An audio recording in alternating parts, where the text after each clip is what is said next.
आज हम स्टार्ट करेंगे, बहुत ही इंपॉर्टेंट टॉपिक है जावा। देखिए कंप्यूटर अनुदेशक में भी जावा आपके आएगा। साथ में अगर हम बात करें कोई तैयारी कर रहा है स्टूडेंट प्रोग्रामर की, तो प्रोग्रामर में मेन 4 टॉपिक हैं जिसमें से एक टॉपिक जावा है। तो हम जावा स्टार्ट करेंगे। आज का लेक्चर दोनों ही कंप्यूटर अनुदेशक के लिए और प्रोग्रामर के दोनों के लिए बराबर इंपॉर्टेंस है, क्योंकि बेसिक हम जावा के बेसिक स्टार्ट कर रहे हैं आज। देखिए जावा की जरूरत क्यों पड़ी। सबसे पहली बात होती है कि जनरली पहले क्या है, जावा आई है, हम ये मानते हैं 1995 में सन माइक्रो सिस्टम जो है वो जावा को लेके आया।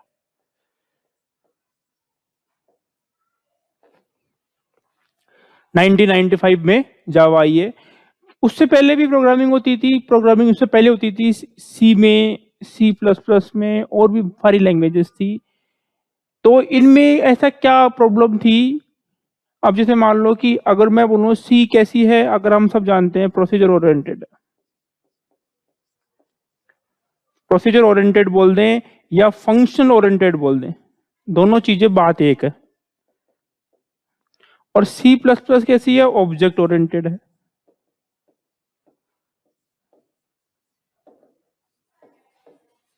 ठीक है ना।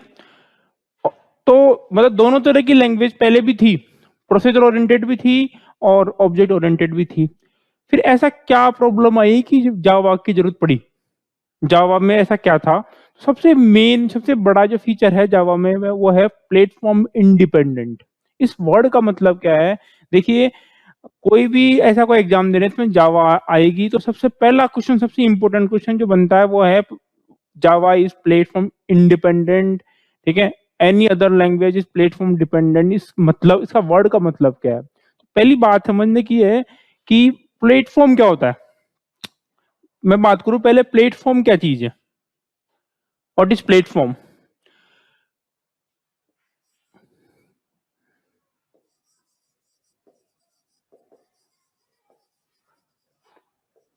जैसे कि मान लीजिए अभी मैं यहाँ पे खड़ा हूँ, ये भी एक प्लेटफॉर्म है। तो कंप्यूटर की भाषा में प्लेटफॉर्म से मतलब क्या है। प्लेटफॉर्म वर्ड का मीनिंग है दो चीज से, जनरली हम मानते हैं ऑपरेटिंग सिस्टम से मतलब है इसका। लेकिन अगर एक बार ये केवीएस की परीक्षा में आया था कि इन platform depend independent technologies what is the meaning of platform, तो पहला ऑप्शन था ऑपरेटिंग सिस्टम। दूसरा ऑप्शन मतलब हम जनरली मानते हैं कि ओएस को हम बोलते हैं प्लेटफॉर्म। नहीं, ऐसा नहीं है। प्लेटफॉर्म जो चीज है वो दो चीज से मिलकर बन रहा है, ओएस प्लस प्रोसेसर। ये दोनों चीज मिला के बनते हैं आपके प्लेटफॉर्म। ठीक है, बेसिकली कोई भी प्रोग्राम रन होता है उस प्रोग्राम को रन करता है OS with the using processor. ठीक है। अब पिछली लैंग्वेजेज में ऐसा क्या इशू था कि जिसकी वजह से जावा जैसी प्लेटफॉर्म इंडिपेंडेंट टेक्नोलॉजी की जरूरत पड़ी। जावा क्या है, जावा के लिए कहते हैं, जावा के लिए हम जो वर्ड है वो लिखे हैं, Java is a platform independent language.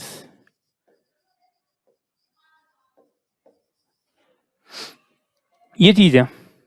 तो इसको पहले समझेंगे, स्टार्टिंग के 15 से 20 मिनट में हम इसी को समझने की कोशिश करेंगे कि जावा प्लेटफॉर्म इंडिपेंडेंट है तो कैसे है, और जो सी और सी प्लस प्लस थी वो प्लेटफॉर्म डिपेंडेंट थी, वो क्यों थी। ठीक है, पहला कॉन्सेप्ट ये है। तो पहले हम चालू करते हैं सी की बात करते हैं, सी लैंग्वेज की बात करते हैं। सी प्लेटफॉर्म डिपेंडेंट है तो उससे क्या नुकसान थे जिसके लिए इतनी बड़ी प्रोग्रामिंग लैंग्वेज जावा की जरूरत पड़ी। ठीक है, तो ये हमारा बेसिक कॉन्सेप्ट है स्टार्टिंग में। मैं सी में, आप सब लोगों ने सी में प्रोग्रामिंग करी है, सी हमारे सब तरह के कोर्सेज में आता है। और कोई भी कोर्स आपने किया हो, चाहे बीटेक किया हो, एमसी किया हो, और कोई सा मान लो इवन पीजीडीसी किया हो, तो उसमें भी आपने सी पढ़ी है। ठीक है, तो सी में हम जानते हैं कि सभी प्रोग्राम, जैसे मान लो कि एक फाइल है सी की, हम जानते हैं सी की फाइल सेव होती है फर्स्ट डॉट सी के नाम से।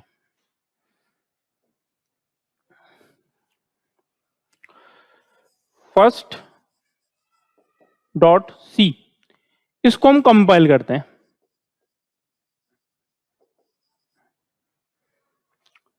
प्रोग्राम कंपाइल करना हम क्या होता है, फर्स्ट हम जानते हैं प्रोग्राम कंपाइल का मतलब क्या है। प्रोग्राम कंपाइल का मतलब है कि बेसिकली जो अभी प्रोग्राम लिखा गया है वो एक हाई लेवल लैंग्वेज में है, उसको हमारा कंप्यूटर या हम बोले हमारा प्लेटफॉर्म बेसिकली जिसको हम बोल रहे हैं हमारा ओएस और हमारा प्रोसेसर समझ नहीं सकता। इसका मतलब क्या कि हम लिख रहे हैं simple sum equal to A plus B मान लो किसी प्रोग्राम में हाई लेवल प्रोग्रामिंग लैंग्वेज में, तो कंप्यूटर उसका मीनिंग नहीं समझ सकता, आपका प्लेटफॉर्म उसका मीनिंग नहीं समझ सकता। तो उसको पहले क्या करते हैं, कंपाइल करते हैं। कंपाइल करने से क्या होता है कि वो सी प्रोग्रामिंग के अंदर वो असेंबली लैंग्वेज कोड में चेंज होता है, लेवल कोड में चेंज होता है। ठीक है, मतलब जब आप सी प्रोग्राम कंपाइल करते हो, कंपाइलर उसको असेंबली लेवल कोड में चेंज करता है। उसके बाद जो आपका असेंबलर है,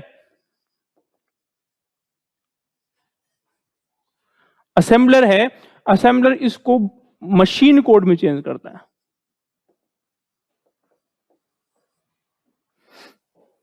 अब समझने की बात यह है कि मान लीजिए ये जो फर्स्ट डॉट सी जो मैंने प्रोग्राम बनाया था, जो मैंने सिंपल सी प्रोग्रामिंग का सिंटेक्स में ये प्रोग्राम बनाया है, ठीक है, इसमें जो जिस कंप्यूटर में बनाया है उसमें मान लीजिए विंडोज तो ओएस था, विंडोज 7 था मान लीजिए, और प्लस इसमें जो प्रोसेसर था वो था इंटेल का। ठीक है ना। अब आपने ये कंपाइल किया, असेंबली लेवल कोड किसी को भी दे सकते हैं जो वो रन करेगा उसको। ठीक है, लेकिन जहां पे इस असेंबली लेवल कोड को असेंबलर के थ्रू रन करके मशीन कोड बनाने की कोशिश करी, जहां पे इसको इसको बोलते हैं, ये प्रोसेस है एग्जीक्यूशन की, ये एग्जीक्यूट हो रहा प्रोग्राम, ये कंपाइलिंग था और ये एग्जीक्यूशन था। अब जहां पे एग्जीक्यूट कर रहे हो प्रोग्राम को, मान लीजिए ये प्रोग्राम एग्जीक्यूट कर रहे हैं अपन कहां पे, लिनक्स में। ठीक है ना, और जहां पे उसमें आईबीएम का प्रोसेसर लगा हुआ था, या फॉर एग्जांपल एग्जीक्यूट कर रहा हूं मैं यूनिक्स में, जहां पे आपके और अदर कोई प्रोसेसर लगा हुआ था। मतलब हमने बनाए विंडोज में, लिनक्स में, यूनिक्स में, हम अलग अलग प्लेटफॉर्म पे उसको यूज करने की कोशिश कर रहे थे, किसको, असेंबली लेवल कोड को। तो क्या हो रहा था कि इसका क्या जो आउटपुट मशीन लेवल कोड का मशीन कोड में आ रहा था किसमें, विंडोज में। ठीक है ना, तो क्या वो लिनक्स में हो जाएगा, यूनिक्स में भी हो जाएगा, नहीं होगा। ठीक है, वो ये हो सकता है कि वो प्रोग्राम चले ही नहीं जाके दूसरे ऑपरेटिंग सिस्टम में, लिनक्स में चले ही नहीं, यूनिक्स में चले ही नहीं, जो कि विंडोज में मशीन लेवल कोड का आउटपुट दे रहा था। मतलब यहाँ पे प्रोग्राम था ए प्लस बी, सिंटेक्स की बात नहीं कर रहे हम। ठीक है ना, और यहाँ पे उसका असेंबली लेवल कोड बना कि allocate A, allocate B, then operation of sum equal to A plus B, ऐसा कुछ असेंबली लेवल कोडिंग में होता है। हम एग्जैक्टली सिंटेक्स की बात नहीं कर रहे। उस प्रोग्राम को जब हमने रन किया विंडोज पे, तो उसने आउटपुट दे दिया, मान लीजिए 10, ए की वैल्यू 10 थी, बी की वैल्यू 20 थी, तो आउटपुट यहाँ तो 30 आ गया। यहाँ हो सकता है कि और कुछ आ गया, यहाँ हो सकता है कि कुछ डिफरेंट आउटपुट आ गया। क्यों? क्योंकि ये जो असेंबली लेवल कोड है ये डिपेंडेंट था किसके, Windows operating system plus Intel के प्रोसेसर के डिपेंडेंट। तो अब समस्या क्या आ गई कि मतलब हर ओएस के अकॉर्डिंग में उस, मान लो बहुत बड़ा कोई मैंने एप्लीकेशन डेवलप किया है सी के अंदर, तो अलग अलग जो मार्केट में मान लीजिए 5 तरह के प्लेटफॉर्म चल रहे हैं। ठीक है, उन 5 तरह के प्लेटफॉर्म के लिए मैं अलग अलग कोडिंग करूं, अलग अलग एप्लीकेशन बनाऊं, ये प्रॉब्लम थी सी और सी प्लस प्लस में प्रोग्रामिंग करते टाइम पे। तो ऐसा इशू आया कि साहब ऐसा कुछ कोडिंग बने कि जो एक बार किसी भी ऑपरेटिंग सिस्टम कर दी जाए, वो अब बाद में जाके किसी में जहां भी रन करे उस ओएस में जाके रन हो जाए और आउटपुट सेम दे। ये इशू था। तो ये प्लेटफॉर्म की जो डिपेंडेंसी आ रही है, वही प्लेटफॉर्म की जैसा प्लेटफॉर्म वैसा कोड बनाना पड़ेगा आपको। उसको खत्म करने की कोशिश की गई कि ऐसा कोड है वो हमारे प्लेटफॉर्म से इंडिपेंडेंट हो जाए। ये प्रॉब्लम थी जिसके बिहाफ पे जावा बनी। मेरी बात समझ गए होंगे आप, वाई जावा इज क्रिएटेड। ठीक है, ये इशू था। तो अब हम आते हैं जावा कैसे प्लेटफॉर्म इंडिपेंडेंट है। ठीक है, अब देखिए, जैसे कि सी प्रोग्रामिंग में आप डॉट सी करके प्रोग्राम को सेव करते थे, ऐसे ही जावा में प्रोग्राम सेव होता है किसमें, डॉट जावा। जैसे कि मैंने किया फर्स्ट डॉट जावा, एक क्लास बनाई थी। ठीक है, इसको मैंने किया कंपाइल।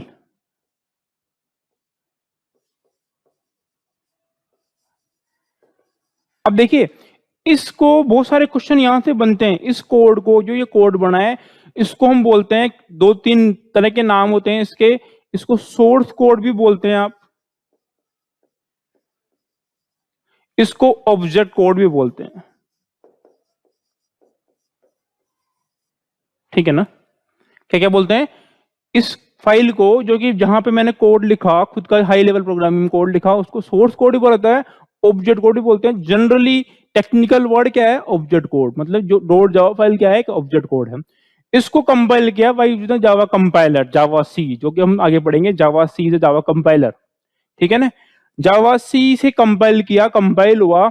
अब कंपाइलिंग प्रोसेस क्या है, इसके बारे में हम आगे डिटेल में बात करेंगे। व्हाट इज कंपाइलिंग, कंपाइल में क्या क्या चीज चेक होती है, रन टाइम पे क्या चीज चेक होती है, दोनों चीजें अलग अलग हैं, बहुत डिटेल सब्जेक्ट है, उसमें पढ़ेंगे अपन। तो जब यहां से कंपाइल किया तो जो फाइल बनी वो होती है, इसी फाइल की डॉट क्लास वर्जन बनती है। क्या बनता है, डॉट क्लास। तो जो ये था फर्स्ट, तो बना यहां पे फर्स्ट डॉट क्लास फाइल,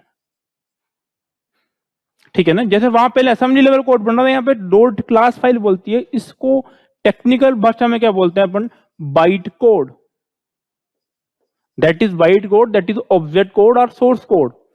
तो when we compile the source code और object code, then the output is byte code,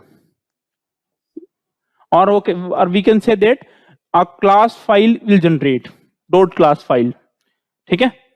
अब ध्यान देने की बात यह है कि आगे देखेंगे जो क्लास क्या चीज है, जो क्लास जिस नाम से होती है उसी नाम से डॉट क्लास फाइल बनती है।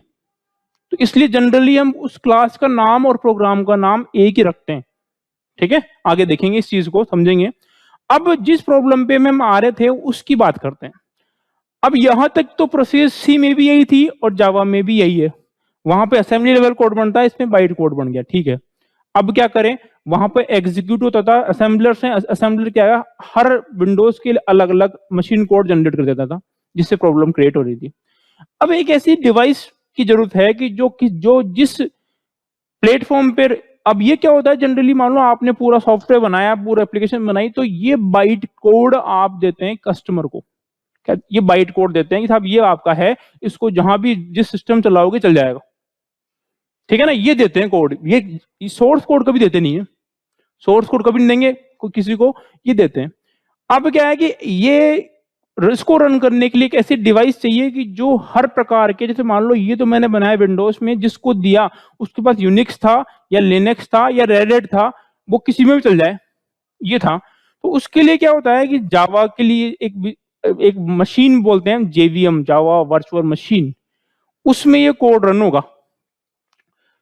जेवीएम में, ये जेवीएम है, जावा वर्चुअल मशीन। तो ये first dot class file as a input JVM में डाली गई। अब क्या होता है कि जेवीएम बेसिकली क्या है, एग्जीक्यूटर है, हम बोलते हैं, हम कैसे एग्जीक्यूटर बोलते हैं, हम बोलते हैं इंटरप्रेटर बोलते हैं, कुछ भी बोलते हैं, मतलब ये मशीन कोड जनरेट करने का काम करती है by the using dot class file, ठीक है।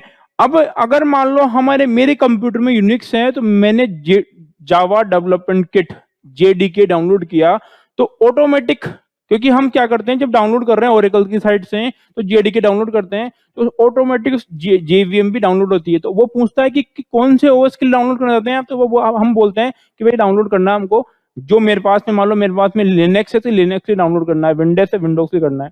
तो मतलब जो ओएस मेरे कंप्यूटर में है उस ओएस की कंपेटेबल जेवीएम आ जाती है मेरे सिस्टम में। तो जैसे ही मैं फर्स्ट डॉट क्लास फाइल को रन करूंगा बाय यूजिंग दिस जेवीएम, ठीक है, रन करूंगा, एग्जीक्यूट करूंगा, तो machine level code output generate होगा। मतलब ये बेसिकली आउटपुट जनरेट होगा,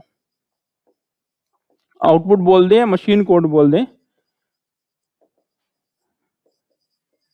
अब यहां पे क्या हुआ है कि अगर मान लीजिए कि ये इसको रन कर रहे हैं हम लिनक्स में, यूनिक्स में, रेड हैट में या विंडोज किसी में रन कर रहे हैं, आउटपुट सब में सेम दे रहा है। क्यों? क्योंकि जो रन करने वाली डिवाइस है जेवीएम, वो पर्टिकुलर जिस सिस्टम में रन कर रहे हैं उस सिस्टम के कंपेटेबल है, वो बाइट कोड को लेती है और जिस सिस्टम में रन कर रहे हैं उसके अकॉर्डिंग सेम आउटपुट जनरेट कर देती है।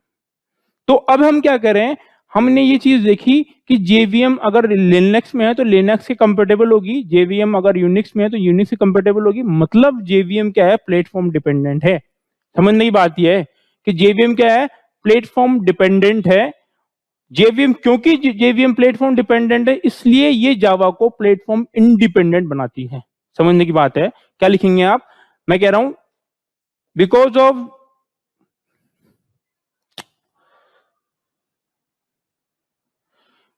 Of JVM is platform dependent. उल्टा मत नहीं करते हैं, कई बार हम उल्टा कर देते हैं।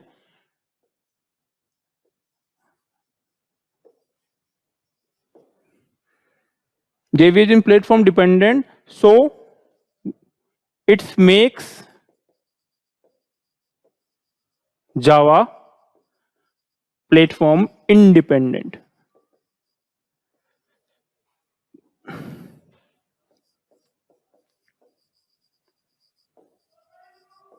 ठीक है, बात समझ गए मेरी? तो डिफरेंस क्या आ गया कि यहाँ पे हर प्लेटफॉर्म के कंपेटेबल आउटपुट लाने के लिए जेवीएम आ गई। तो वो यहाँ की कोडिंग सेम थी जैसे कि सी में थी, वैसा ही कंपाइलेशन प्रोसेस सेम था। ठीक है, लेकिन वहां पे रन करने के लिए असेंबलर था। असेंबलर हर ओएस के अकॉर्डिंग अलग अलग रन नहीं कर सकता, एक ही वो होता है वो तो। और यहाँ जेवीएम हर ओएस के अकॉर्डिंग, हर प्लेटफॉर्म के अकॉर्डिंग उसके कंपेटेबल होती है, तो आउटपुट उसके अकॉर्डिंग दे देती है, जिसलिए प्लेट जावा कोड। अब इसमें क्या होता है, इसलिए लिखा बोलते हैं राइट वंस, क्योंकि प्लेटफॉर्म इंडिपेंडेंट हो गई तो जावा को बोलते हैं कोड राइट वंस, एक बार लिखें एंड रन एनीवेयर।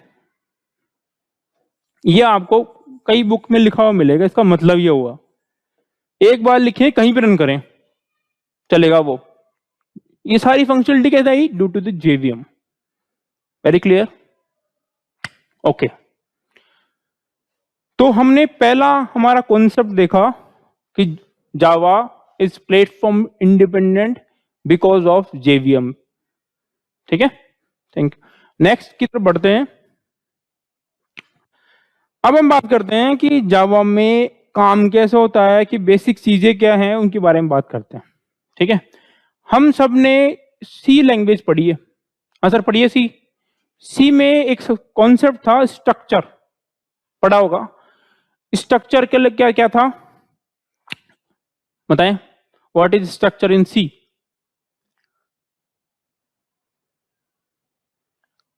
यस, देखिए एक बार मैं वापस से रिकॉल कर रहा हूं आपको।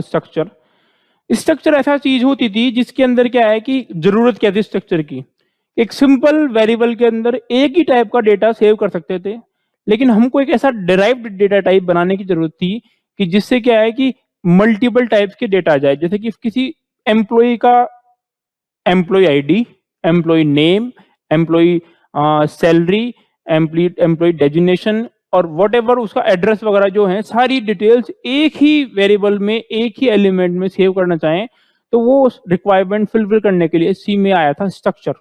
ठीक है, फॉर एग्जाम्पल मैं आपको याद दिलाऊं, ऐसे लिखते थे हम स्ट्रक्ट, हमने लिखा EMP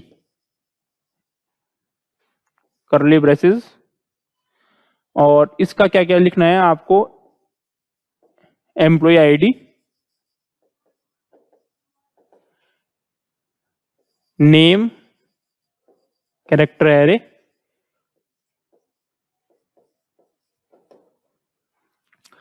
फ्लोट में सैलरी,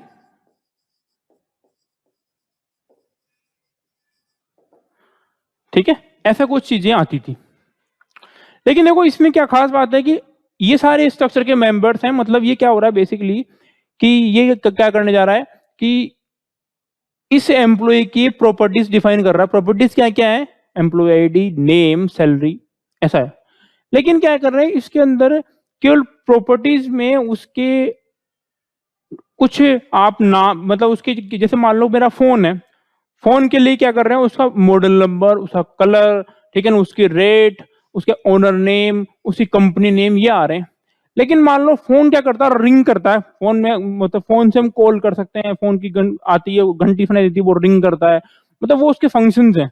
इसमें इसके एम्प्लॉय के फंक्शंस के बारे में बात नहीं करी कि एम्प्लॉय काम क्या क्या कर सकता है। ठीक है ना, how he works in at the office, ये हम नहीं बता पा रहे, मतलब ये बता रहे हैं उसकी कुल प्रॉपर्टीज के बारे में बात कर रहे हैं, उसके फंक्शंस के बारे में बात नहीं कर पा रहे, ध्यान रखें, ठीक है ना। तो ये बेसिक थीम है ऑब्जेक्ट ओरिएंटेड प्रोग्रामिंग की। सी में थोड़ा सा हिंट दे दिया है इसको बना के, ठीक है ना। हम माने कि एम्प्लॉय के ऑब्जेक्ट है, तो उसकी प्रॉपर्टीज क्या है, आईडी, नेम, सैलरी, ठीक है ना। और मान लो एक कोई इसका फंक्शन होता है यहाँ पे कि वर्क्स, एम्प्लॉय काम भी तो करता है, ठीक है ना। वो यहाँ पे स्ट्रक्चर में फंक्शन नहीं आता।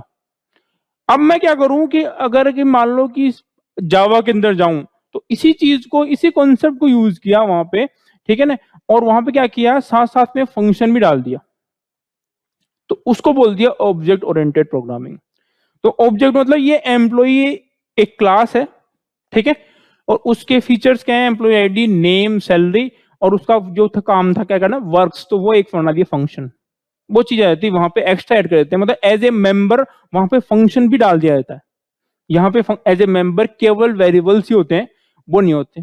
तो इसी चीज को हम जाते हैं ऑब्जेक्ट ओरिएंटेड प्रोग्रामिंग में और क्लास के रूप में लिखने की कोशिश करते हैं। क्या है ऑब्जेक्ट ओरिएंटेड प्रोग्रामिंग की थीम? भाई हमने पहला कॉन्सेप्ट समझ लिया कि Java is a platform independent. अब सेकंड कॉन्सेप्ट समझ जा रहा है कि ऑब्जेक्ट ओरिएंटेड प्रोग्रामिंग क्या होती है। देखो दो तरह के प्रोसीजर हैं, समझने की बात है, बहुत इंपॉर्टेंट है कि प्रोसीजर ओरिएंटेड और ऑब्जेक्ट ओरिएंटेड, दोनों का मतलब क्या है समझे आपने पहले पढ़ा होगा, मैं बहुत शॉर्ट में समझा रहा हूं कि प्रोसीजर ओरिएंटेड, दूसरा इसका सिनोनिम है फंक्शन ओरिएंटेड। फंक्शन और प्रोसीजर एक ही चीज होती है। इसमें क्या होता है, इन प्रोग्रामिंग लैंग्वेज में क्या होता है कि काम क्या करना है वो इंपॉर्टेंट है।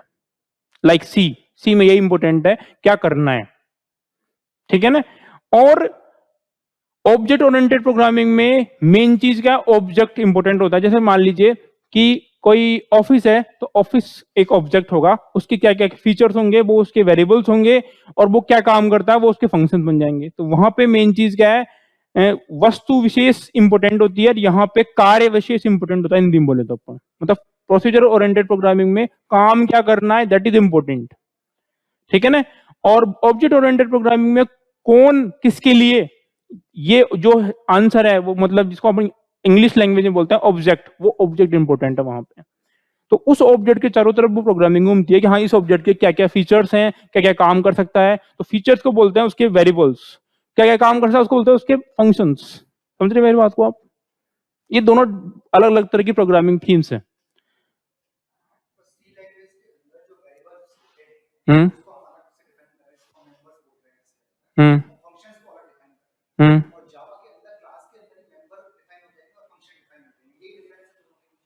देखो सी लैंग्वेज की स्ट्रक्चर के अंदर फंक्शन डिफाइन नहीं हो सकते, पहली बात हमने, हाँ हाँ, सब कुछ वही है।